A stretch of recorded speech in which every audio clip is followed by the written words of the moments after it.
O dualismo moderado no direito internacional é uma teoria que busca equilibrar o dualismo e o monismo.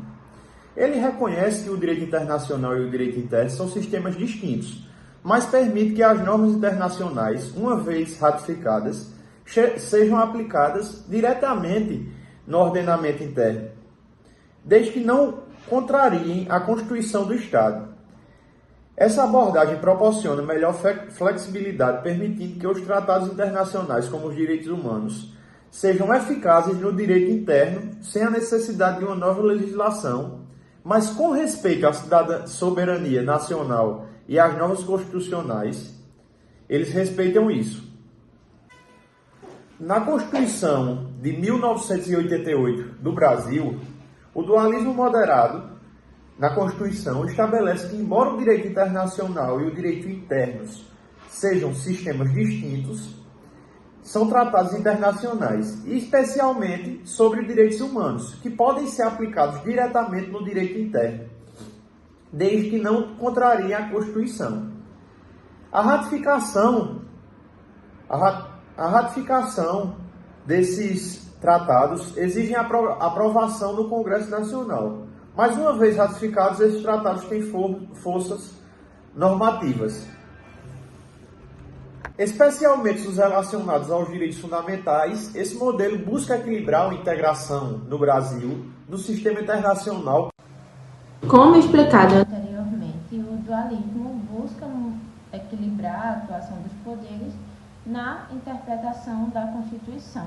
E falando sobre isso, eu preciso apresentar a visão de doutrinadores brasileiros quanto a isso.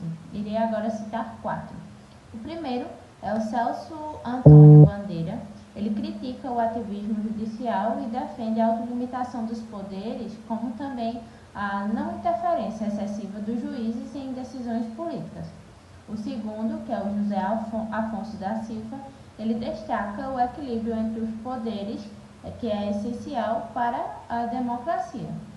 Já o Gilmar Mendes, ele traz que o controle de constitucionalidade como ferramenta ele é indispensável justamente para garantir o respeito à Constituição.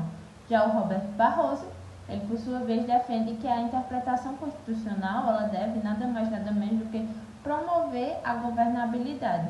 Assim, e dessa forma, o dualismo moderado ele propõe um equilíbrio entre a intervenção judicial e o respeito às funções típicas de cada poder, assegurando sempre dessa forma a estabilidade democrática, como também o cumprimento da Constituição.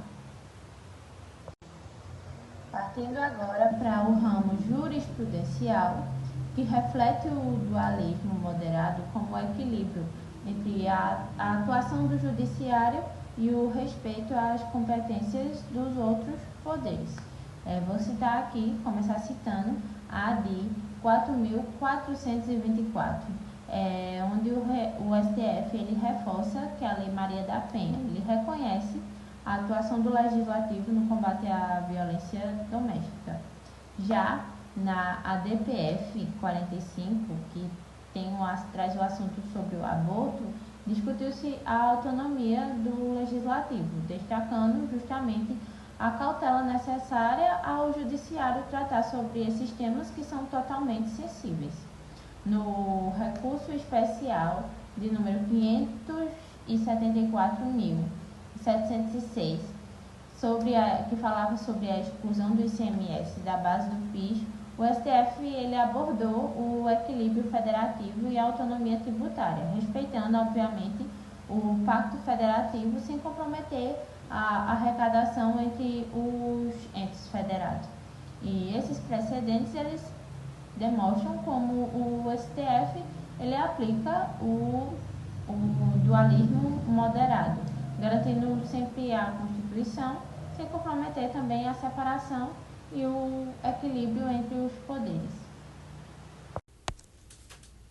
Meu nome é Maria Clara e vou falar um pouco sobre as críticas e as dificuldades que o dualismo moderado no Brasil enfrenta.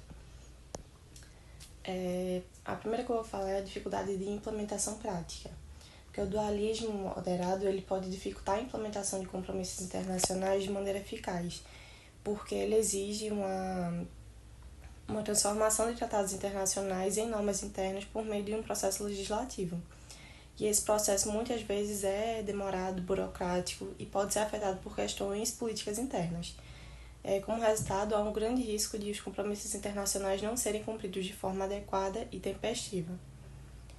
Outro ponto é o distanciamento entre o direito internacional e o direito interno, já que o dualismo ele implica que as normas internacionais só terão efeito jurídico no Brasil quando forem incorporadas por lei.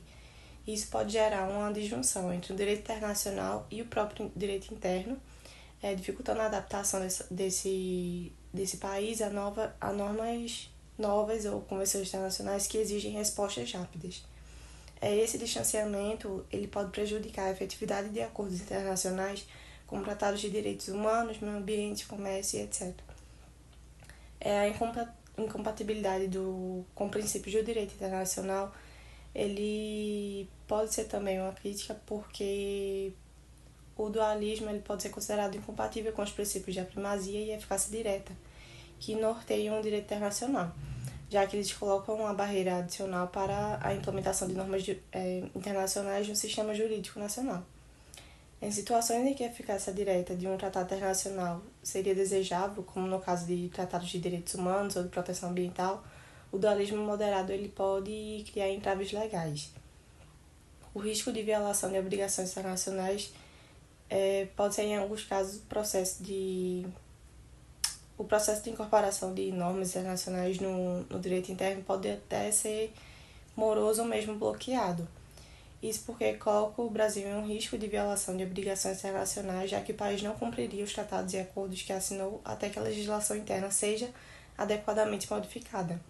Esse cenário cria uma insegurança jurídica tanto para o Brasil quanto para os países com os quais mantém os acordos internacionais. Desvantagens também para a efetivação dos direitos humanos, que ele pode prejudicar a efetividade dos tratados internacionais que visam a proteção dos direitos humanos, já que mesmo que o Brasil ratifique uma convenção internacional relevante, é necessário que haja um processo legislativo para incorporá-lo ao direito interno. E essa exigência pode até retardar ou impedir a adoção de medidas rápidas e necessárias para proteger os direitos dos cidadãos. Um pouco sobre os desafios é a necessidade de adaptação à dinâmica internacional, já que o sistema de dualismo ele pode ser visto como um desafio em um mundo onde o direito internacional público está cada vez mais dinâmico e interconectado. A necessidade de aprovação legislativa pode transformar esses tratados internacionais em normas internas e pode atrasar a adaptação do Brasil a novas realidades globais, como acordos climáticos, direitos humanos ou as questões de comércio internacional. Em alguns casos, pode também haver o conflito entre as normas internas e as normas internacionais ratificadas pelo Brasil, porque pode haver uma dificuldade prática em resolver essas divergências, especialmente se a legislação interna for obsoleta ou incompatível com os compromissos internacionais assumidos. O modelo de dualismo moderado no Brasil não permite que o país tenha uma implementação imediata de compromissos internacionais sem a transformação legislativa, e isso é um grande desafio em cenários de urgência, como catástrofes ambientais ou crises de direitos humanos, onde é fundamental que o Brasil adote rapidamente medidas previstas em tratados internacionais. O Brasil também pode enfrentar pressões internacionais por não cumprir suas obrigações de forma célere. O país pode precisar passar por um processo que pode ser visto como entrado para cumprir os compromissos em tempo hábil, afetando a credibilidade do Brasil no cenário internacional.